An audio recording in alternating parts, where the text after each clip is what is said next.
Soccer 605. We're here with Pam McBride and Charlie Beckmann, two of the co-chairs for the 10th annual Yankton Invitational. Great tournament you guys have put together here, Pam. Yeah, we were having a lot of fun today and glad the weather turned out good. It did. You know, a lot of tournaments we've been to recently have had a lot of rain. You don't have the rain falling from the sky. It's just kind of present in the air, right? That is right. You know, it's been raining a lot this last week, and that's why the fields are so lush. They're really in great condition, and of course there's lots of people that work on those fields, so they're top notch right now.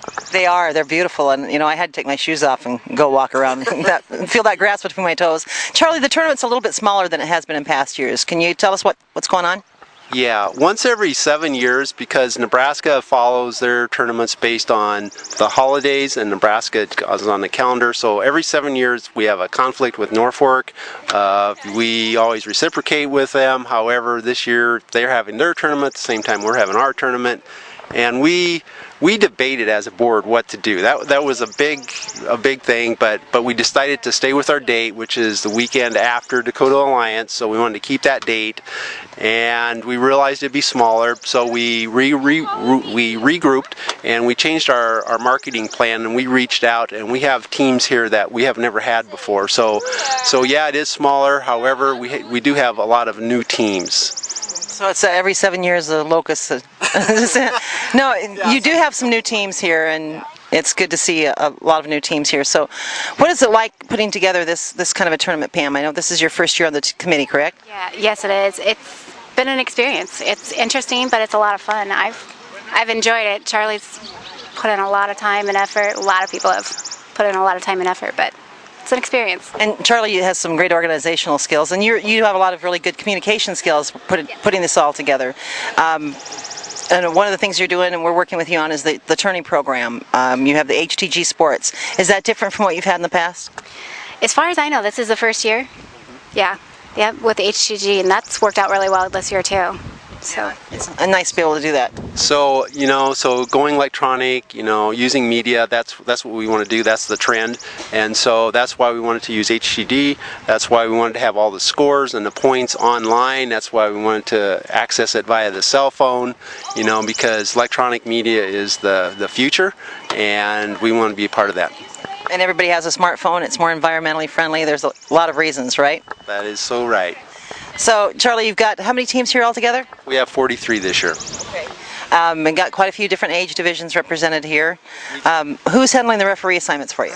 Okay, on our committee, Kevin Bray is doing that. He does all the referee assignments, plus he also did the scheduling, so he really has two jobs. Well, anytime you can dual task them, right? Yeah. Now, Lori Rust is also a co-chair with you, and she's over watching a game right now. We kind of know what your assignments were. What were some of Lori's assignments? How did you divide up the chores there? I don't know that we necessarily divided them up. It's just everybody took on what they could and what they knew and went from there. Yeah, Lori's been on the tournament committee for 3 years, I believe, and so she knows a lot of the ins and outs and what to do and what not to do and who to contact.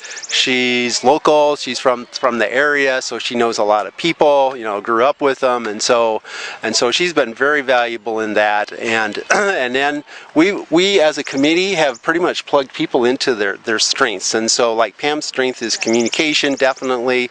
All three of us are good on organizing, and working on fields, etc. And so I would say that's another thing I'd want to say is that we've had really good turnout with our volunteers. So I too worked on the fields, and our turnouts, because Yankton's all volunteer everything. There's no paid people or employees, and so it takes.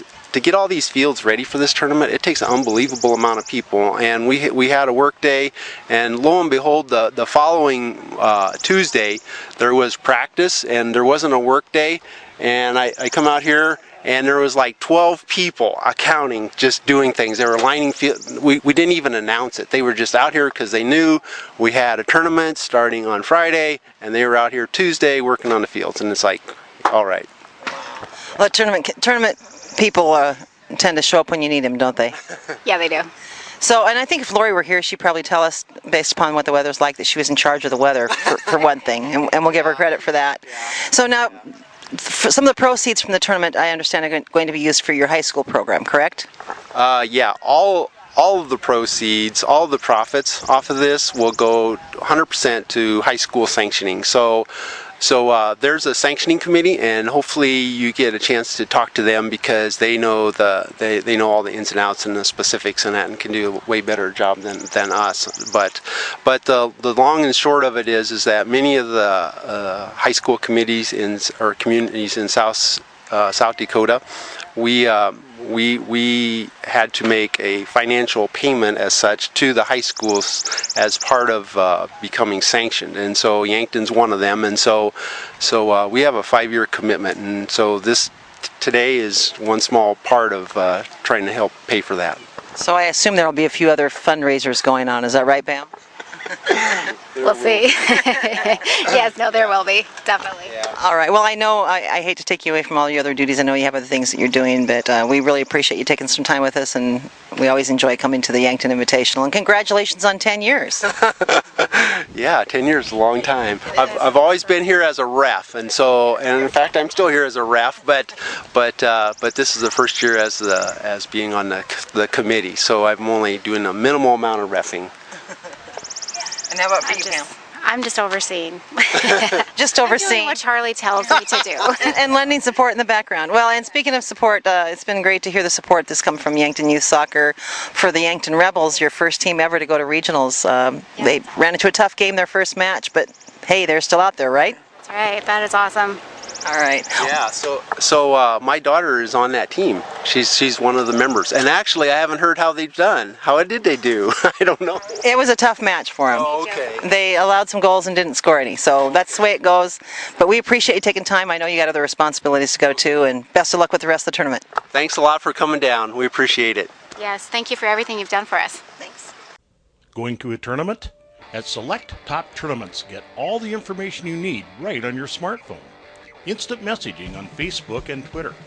Tournament schedules and results. Even coupons from local restaurants and businesses.